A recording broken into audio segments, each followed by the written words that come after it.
Quincy City Council President, Councilor at Large Ann Mahoney is joining us to bring us up to date on the March 2nd City Council meeting. Hi, Ann, how are you? I'm very good, Joe. How are you doing?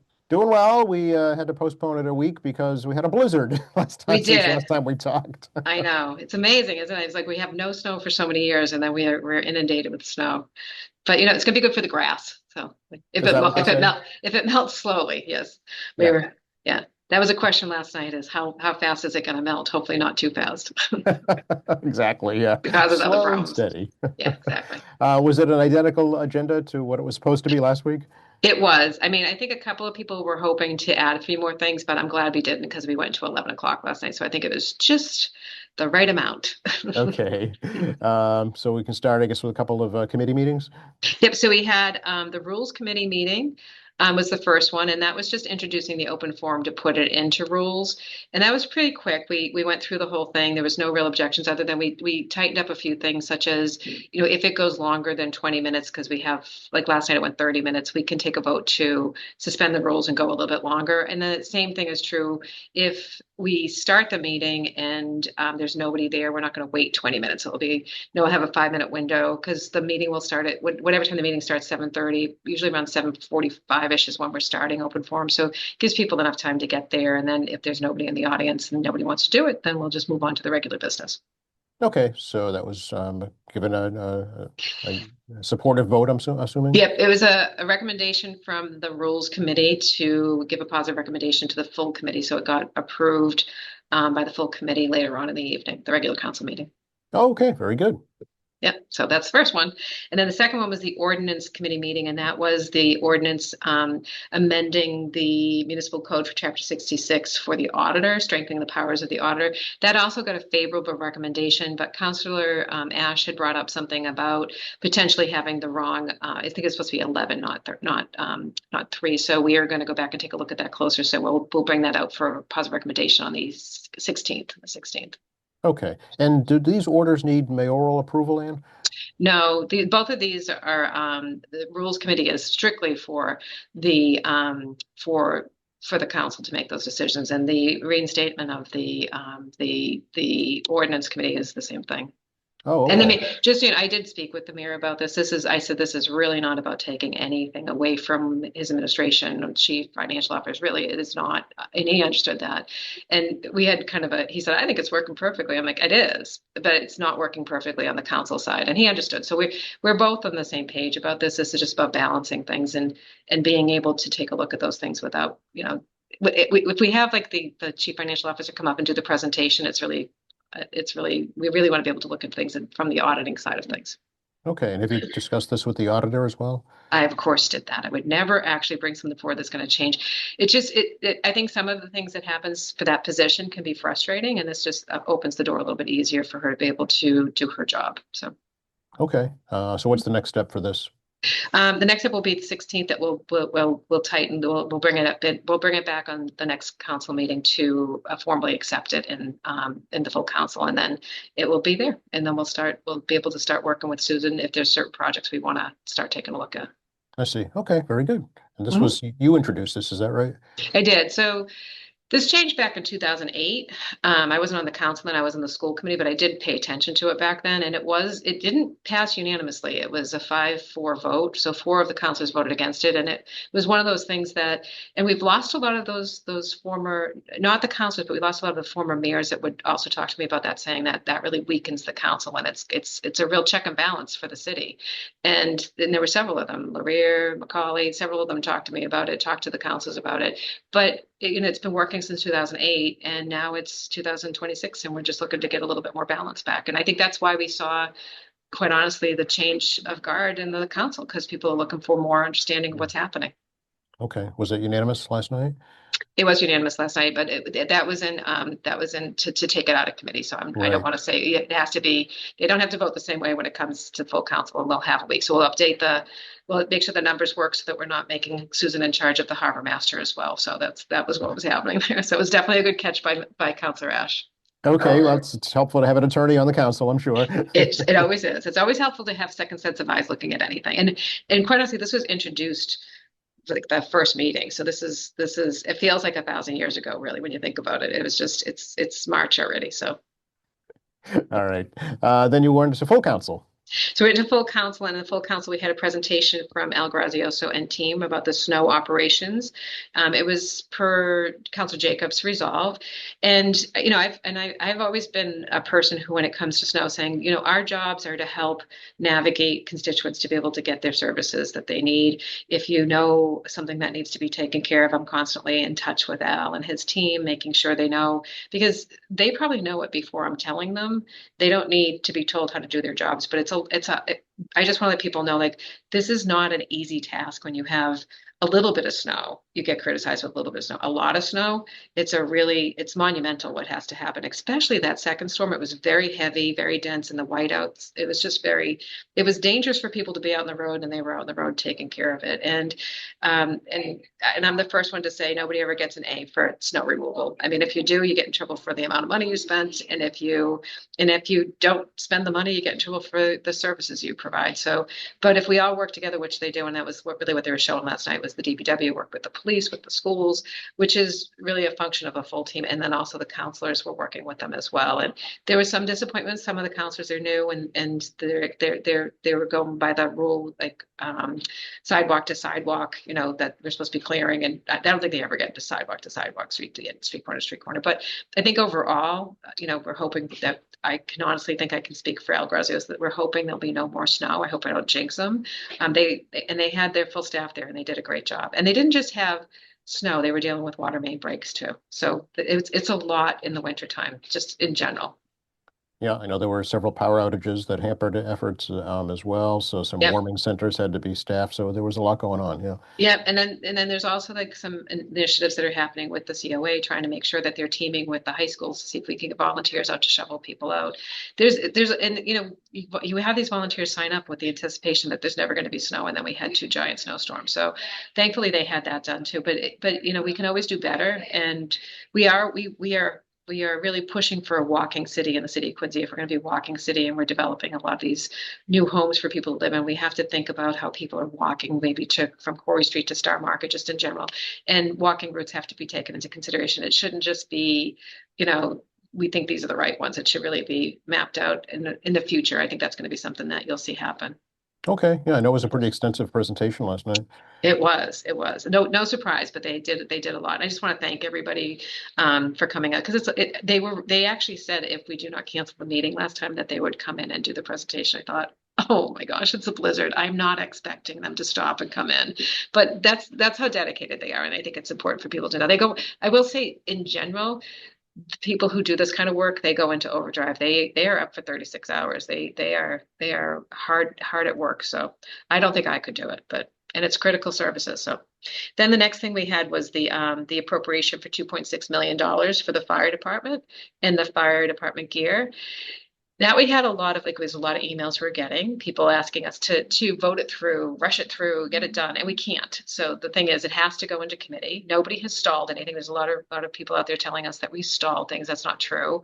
The fact of the matter is that this came to the city as a press conference back last August underneath a different city council. So they had 6 months to bring it before anybody, and it's just coming before us here on March 2nd. And it's gone into committee. It's going to come out of committee. The finance committee on March 16th will be when we start discussing it.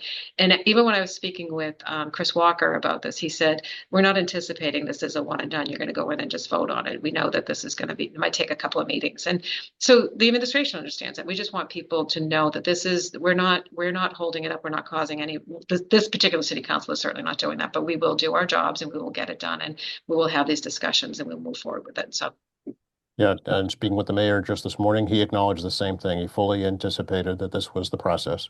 it's we can't do it any other way. I know Councillor Ash said, like, if we could, we would. And I did remind him. I said, well, this is the law, so it works both ways. You can pick up on, I really appreciate him picking up on the ordinance we were talking about, and I also appreciated him taking the moment to say, this isn't something that we don't want to do. It's something that we have to go through the right process for.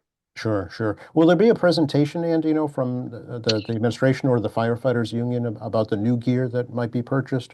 I think there's a lot of requests. And what I didn't want last night to happen was turn into just a itinerary of what we want. So what I asked counselors to do is I think Councilor McGee had a couple of things like she was saying that, if we can't have things in public, maybe we can have an executive session.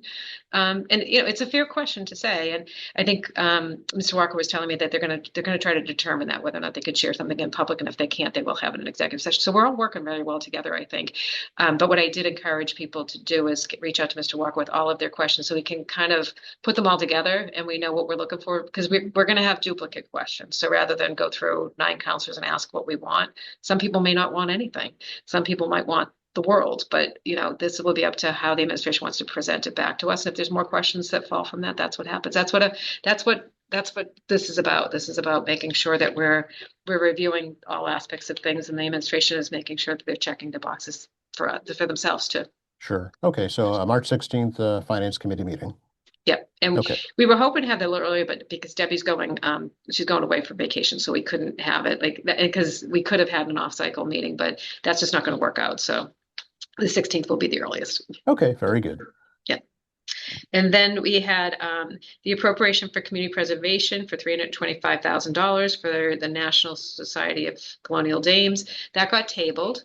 Councilor Jacobs had a couple of questions in regards to that. We're hoping that will be back on the 16th, and if not, Councilor Riley may take it to the CPA just to get a little bit more clarification on that.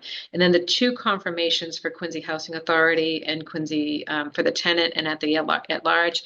I did talk to Mr. Walker yesterday, and he said that they weren't ready to bring them forward, and that also got tabled because there was a lot of information that councilors were asking for a little bit more information on. To be completely fair, this is a whole new group of people, and this might have been the way they were doing it when they had all the same people for quite some time, but they need a little bit more information to be able to make this, and they're just trying to understand what their roles are, how long they've been on, that type of stuff. So that will be either brought back on the 16th or at some point in the future. And then we had the resolve for the American Rescue Plan, the resolve for the American Rescue Plan spending and transparency. That was introduced by Councilor Riley, and she's really just looking. There was a resolve that was put through, I think, by Councilor Andronico. I can't remember the year it was put through, and there was no real. I think what they did is they sent out an Excel spreadsheet for everybody. There was no real presentation to the public, and it was written in the Patriot Ledger. But what she's looking for is a little bit more transparency in that communication. And then also at this point, the ARPA monies are really all closed out, really an audit of what it was, what we thought it was spent for, what it was spent on, and just a presentation in that to be able to kind of close that loophole for that. And then she also had a second one, which was, and I apologize, because I have my whole packet here, which was the resolve for the retirement pension theft update. Again, that's the $3.5 million that was fished from the retirement. And I think they're just looking for that update, because back when this was brought forward, we were constantly being told, well, this is an active investigation and we can't have this. We could have had executive session, but we didn't. And now at this point, I think they can come back and actually present that. When that's going to happen, I'm not sure, but I think that went into finance and oversight as well. And then finally, we had a $2,000 gift from Manic Communication to Dear, which was unanimous with a note to be sent. Very good. Okay. Yeah. It was a busy meeting for sure. It was, it was, but it's productive, and it's going to be those types of things. We don't have to do everything on council meeting nights, but it's easier to start them that night and then potentially go off cycle if we need to. So we've got a lot to do. I know for the 16th, we have an ordinance meeting and a finance meeting. I think and we have a public utilities. So public utilities will be from 6 to 6:30, 6:30 to 7 will be the starting conversations of salaries. And then the 6:30 to 7 to 7:30 will be the finance, the beginning conversations for the fire gear. Okay. All right. So the salary raise issue is coming up then? Yep. I don't. She hasn't picked the ordinance, which one she's bringing out, whether it's going to be the mayor's salary or if it's going to be I think it's going to be the councilor's salary first, Okay. and then followed by the mayor. And I think the real first thing she's going to do is have, I believe, because she kind of mentioned to me at the end of the night, she'd like to have Solicitor Timmons come before us and just talk about, they said it was deferred, that the raises were deferred from taking them in the last 2 years ago from the mayor, and also, but I think there's some miscommunication with that. There wasn't necessarily deferred. I think the state ethics came in and said we couldn't do this, and they had to wait until the next election. So, there's a lot of like, why can't you defer it? Why can't you do this? There are some tricky things about how that's written. It came into play in the last. They approved it in the last council, and we can't really just come in and just wipe it out. So we have to talk about the process and really about what the next steps are, and whether or not we, can we defer it? If we can't defer it, can we give it back? Can we? And really, it's not as simple as people think. If it was, it would be done. So everybody's dealing with it differently. I think some people have set up an escrow account and putting their full checks in there. I have yet to set up the escrow account, just to let people know, but I have not deposited any of the checks from the city of Quincy. I will be hopefully setting that up this week. I just haven't had time to go to the bank. You have to do that in person. And, people, and what we're hoping too is it could be 6 months. It may not be a full year. We'll be collecting this. It might be 6 months when we have this all figured out. So be patient. We are working on it. And I think everybody has the best interest of the taxpayers, the city of Quincy, and making sure that we're, when people are getting raises, it's done in a way that's acceptable to everybody. Okay, excellent. Appreciate the update. And anything else you'd like to share? Not that I can think of. I know it's been, we did have some dedications last night. There were a lot of, unfortunately, losses in the city. I focused on the Louise Laurier, and I know we had there was a lot going on last night. So for all the families that were mentioned last night, we have you in our prayers and thoughts, and and hopefully this daylight savings will be happening this weekend, and a little longer days, a little bit more melting, and before we know it, we'll be in spring. And then we'll be complaining about the heat. We'll be having emergency engines for cooling. So. Just for the record, I will not be complaining about the heat. I always say that, Joe, but I'm a fall spring girl. Like I don't like it when it's too cold, and I don't like it when it's too hot. So okay, it's our favorite pastime in New England, right? Complaining about the weather. It is. I know. Well, if we had San Diego has perfect weather, but it would get boring every day, I would think. So I'd like to try it for a while just to see. Exactly. But we will catch up on the 17th, St. Patrick's Day, if that's okay. That would be perfect. That would be great, in fact. Well, you have a great day, Joe. I really appreciate your time.